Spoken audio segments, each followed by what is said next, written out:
Covid మహమ్మారి మరోసారి తీవ్ర భయాందోళనలు కలిగిస్తుంది. రోజువారీ కరోనా కేసులు పెరగడం, కేరళలో కోవిడ్ కొత్త వేరియంట్ వెలుగు చూడడం తీవ్ర కలకలం రేపుతోంది. ఈ నేపథ్యంలోనే కేంద్ర ప్రభుత్వం అప్రమత్తమైంది. దీంతో అన్ని రాష్ట్రాలను అలర్ట్ చేసింది. సోమవారం ఒక్కరోజే దేశంలో 335 కరోనా కేసులు బయటపడడం, 5 మరణాలు సంభవించడం తీవ్ర భయాన్ని రేకెత్తించింది.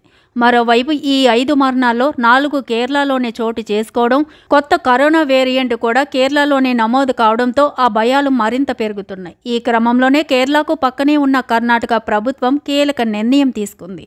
ఇక నుంచి వృద్ధులు తప్పకుండా మాస్క్ ధరించాలని ఆదేశాలు జారీ చేసింది. దేశంలో రోజురోజుకు పెరుగుతున్న కరోనా వైరస్ కేసుల నేపథ్యంలో కర్ణాటక ఆరోగ్య కుటుంబ సంక్షేమ శాఖ మంత్రి దినేష్ గుండూరావ్ సోమవారం కీలక ప్రకటన చేశారు. 60 ఏళ్లకు పైబడిన వారు, ఇతర వ్యాధులతో బాధపడేవారు తప్పనిసరిగా మాస్కులు ధరించాలని ఆదేశాలు జారీ చేశారు. కర్ణాటకలోని కొడగులో మీడియాతో మాట్లాడిన దినేష్ గుండూరావ్ ప్రజలు కరోనా మహమ్మారి పట్ల భయాందోళన చెందాల్సిన అవసరం లేదని స్పష్టం చేశారు. కోవిడ్ వైరస్ వ్యాప్తి చెందకుండా ఎలాంటి చర్యలు తీసుకోవాలనే దానిపై ఇటీవల సమావేశం నిర్వహించినట్లు చెప్పారు.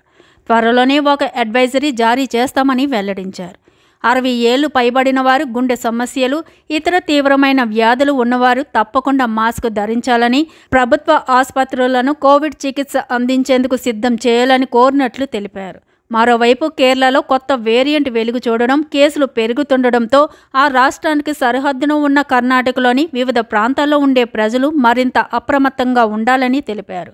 మంగళూరు, చామరాజనగర్, కొడగు ప్రాంతాల్లో నివసించేవారు జాగ్రత్తలు వహించాలని చెప్పారు. కరోనా నిర్ధారణ పరీక్షలను పెంచుతామని, శ్వాసకోశ సమస్యలు ఉన్నవారు తప్పనిసరిగా పరీక్షలు చేయించుకోవాలని కర్ణాటక ఆరోగ్య శాఖ మంత్రి దినేష్ గుండూరావ్ స్పష్టం చేశారు. ఇక JN.1 వేరియంట్ భారత్లోకి ప్రవేశించడంతో మరోసారి దేశంలో కోవిడ్ మహమ్మారి వ్యాప్తి చెందవచ్చనే భయాందోళనలు వ్యక్తమవుతున్నాయి.